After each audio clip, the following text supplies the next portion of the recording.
Welcome to this special edition of Facts at 5.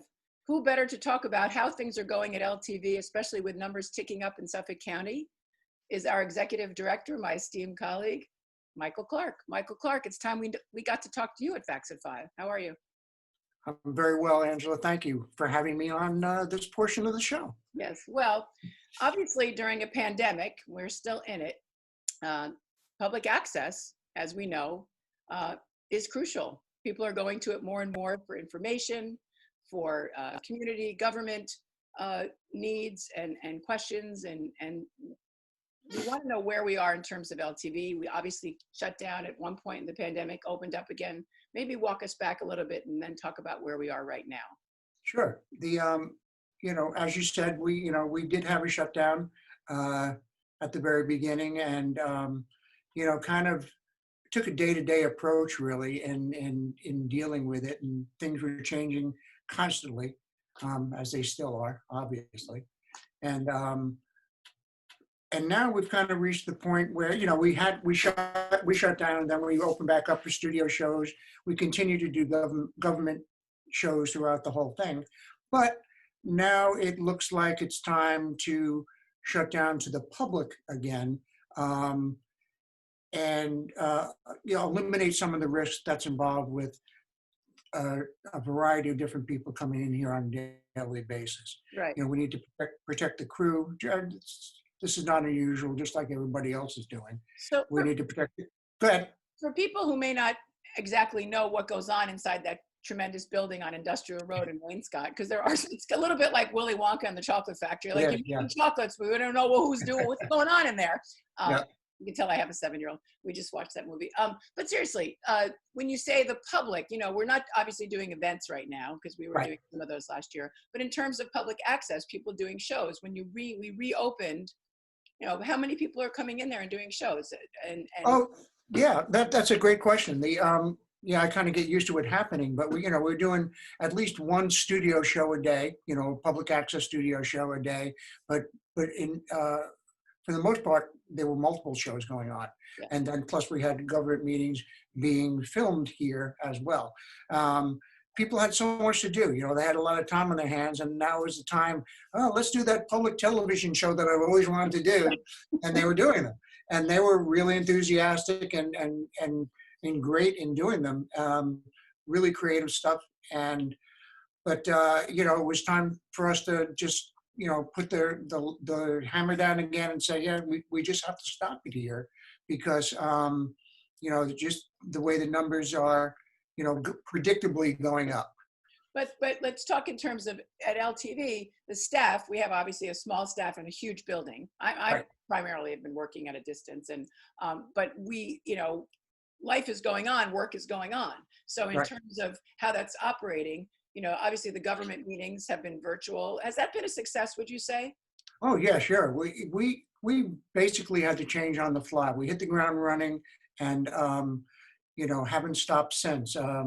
Jason now, who has done an amazing job with changing the technology here at LTV and allowing us to be able to do things for the government meetings and still transmit them and monitor them and not be Zoom bombed and all the fun things that are going along with Zoom meetings now. But yeah, so we had a small crew doing that, to do that, and we never stopped. I mean, we were deemed essential. And we just never stop, that. We had the Facts at 5 star. We had the news program that was going strong for several months. And you're still doing you've got the weekly appointment with Peter Van Scoyoc, right? Yep. And I do interviews, Morgan does interview. I mean, I think that's all part and parcel to informing the community. Absolutely. And Peter was just talking about this today, that he, how essential it was nice to hear, how public television in general. I mean, it's not just us, really all around, because you have the news and you need the hyper-local news. And that was what we were able to, that's where Facts at 5 originated from, right? That, looking for what's happening locally here. Okay, it's great to know what's happening in the state and all that kind of stuff. That's important. But what's happening here. And that's what, so then once we went away from that being on every single day, as you know, you help write them, you know, we went to once a week, and that way we'd still stay in touch with Peter, find out what's happening. And now, you know, who knows, maybe that it's time for Facts at 5 to come back again. You know, it's a real possibility. Yeah. And also Dawn Watson has this this show, which is kind of a combination of news and interviews that she's doing once a week, which is great. Right. It's right now on the East End, which we do that as often as we can. And I think that the interviews and all that, and also let's talk about in terms of people watching LTV. Also, I mean, creating, we'll talk also about them creating it. They will still be able to create Zoom-wise, do you think, going forward? Yeah, we just had a meeting today where Jason, and who again is a technology person here, you know, we're looking to try to create something a little bit different in terms of Zoom moving forward. Because of all the studio shows will now be Zoom shows, we want to create it so it doesn't look like every single other Zoom show that's out there. You know, so that's I mean, that's the best. Everybody's doing it, right? You look at CNN or whatever. Pants on. Hey, put your pants on. No. Exactly.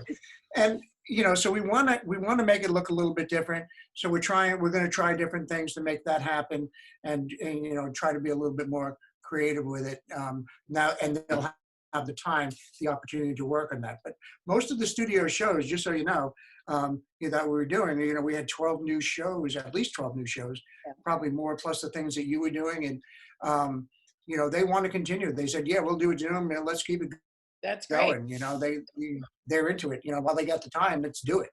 Well, we've got a newsletter coming out soon where we talk about some of these new programs that we're highlighting. I mean, there's many. We're going to be doing those from time to time, you know, such as Homegrown, that you started the Homegrown, the music show with Harry Wearing at EHM. That's going well, right? I mean, that's that was our second most watched show in October. We just got the October results on YouTube.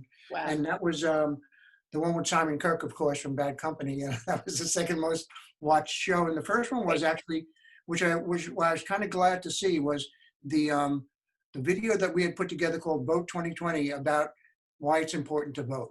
And that was the most watched video on that. So that gave me a really, really good feeling. That's great. Inside, yeah. Good. Yeah. Well, people are watching it, and obviously in different ways. And let's talk a little bit about how we've kind of upped it, I think, in terms of, you know, we're overhauling the website and video on demand. I mean, I am at a distance a lot, and I have, you know, watched lots of programming on people don't realize, oh, how do I get LTV? And if I'm outside of East Hampton, what do I do? And obviously people are watching this now. You can watch it on your computer, live streaming us right now, right? Our website. Talk about that. And also social media with our YouTube page. Yeah, it's the way of the world now. You know, my three boys, they watch shows when they want to watch the shows, not necessarily when it's on the channel. So they go to YouTube or whatever, and they pull it up and they watch it. Yeah. And so, you know, we've had a lot of success with that. You know, I have here, actually, I was going to talk about this, but like for our views on YouTube, for example, we're going to have, looks like we're going to pass like the 50,000 views this year. Right. On YouTube, which is really, really nice and substantially more than what we've ever done before. And, you know, I like to think that's because of the content is so good, but you know, a lot of it has to do with, that's, like you said, that's the way people are watching TV. So, you know, we have that, we have social media and the video on demand on our website by going to ltveh.org.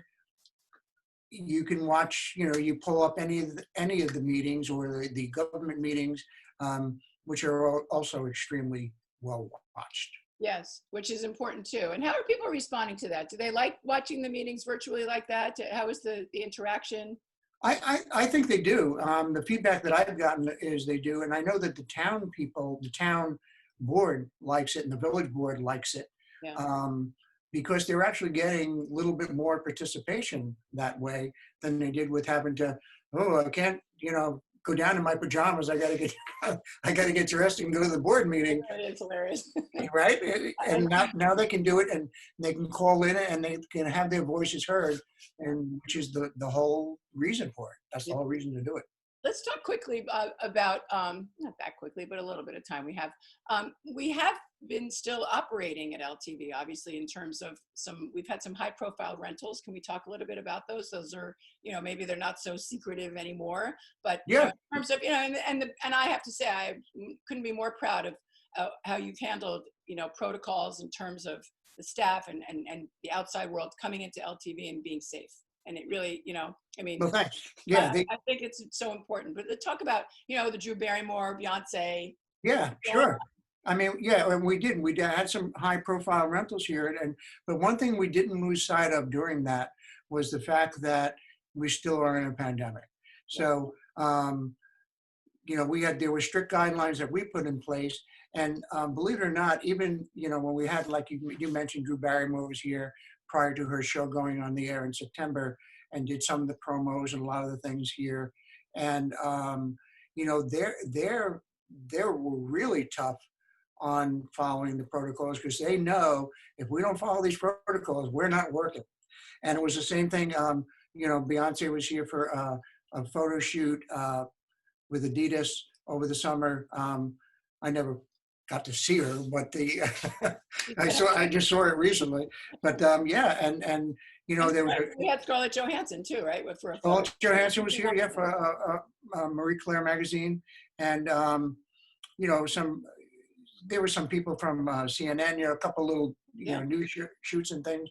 So it was a silver lining for us in the pandemic is that people, we became this newly discovered place where people can go because so many of those people live out here. They found out, wow, we have this place to go where we can work now. Well, we always say that because if people don't know about, they know, well, what's LTV? And once they come in and they take a tour, I mean, Right. it's vast and it's got, we always say so much potential, but that potential is being actualized. New podcast room upstairs, Studio 2, some improvements all around. We've got the LTN, there are a lot of things here that make us very viable and honor the local community. And we also have all this, these resources. So I think that's good. What do you want the community to know in the little minute or so that we have left, or 2 minutes, that about LTV that they might not know, and how do you see us going forward? Well, moving forward, we want to really get our name out there in terms of being a place where people can go to do those things, for these commercial type of rentals, if you don't mind me saying it that way. But our mission is still public access. That's what we do. And it's really, by the people and for the people, that old adage, and people coming in here and creating and doing those things that they've always wanted to do, and sharing local information with the local community. And, that's what makes public access all around the country so important. And because, where else could you do this and have people be able to tune in and see that? It doesn't matter what it is, and it doesn't matter if how good it is. It's the local people that are doing it. And, there is some great stuff. I mean, a lot of. I find it. We've got the Successful Philanthropy. We've got Healthy Dish. We've got this new wine show I started to watch the other day, but it was great. I didn't. And of course, I always wanted to make meatballs in the kitchen, and you got to taste them. So let's not go much further than that. I mean, no, they were good. They were very, very good, Angela.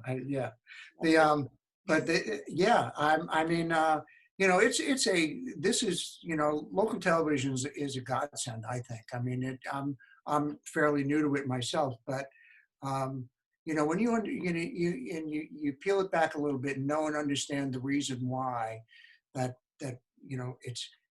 it's really what this country was founded on, really being able to express your opinion, especially at least the free speech, right? Yeah, sure, it is free speech, and like we don't judge. You can't. There can't be anything sexual, or any kind of anything extreme like that. But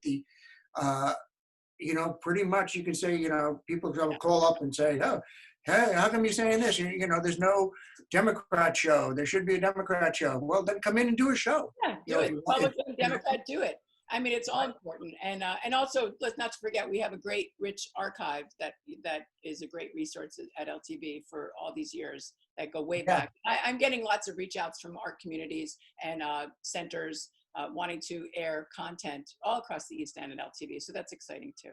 Yeah, we get contacted from people around the world, mostly about the artists, like I say, in theater and the arts. You know, but you know, we have footage of there's every single government meeting since 1985 we have on file here. Yeah, no, we're doing it. Well, Michael Clark, Executive Director at LTV, it is our pleasure, of course, to have you on your own program that and talking about what we're doing there. Thank you so much. Thank you. Good seeing you, Angela. Yeah, same.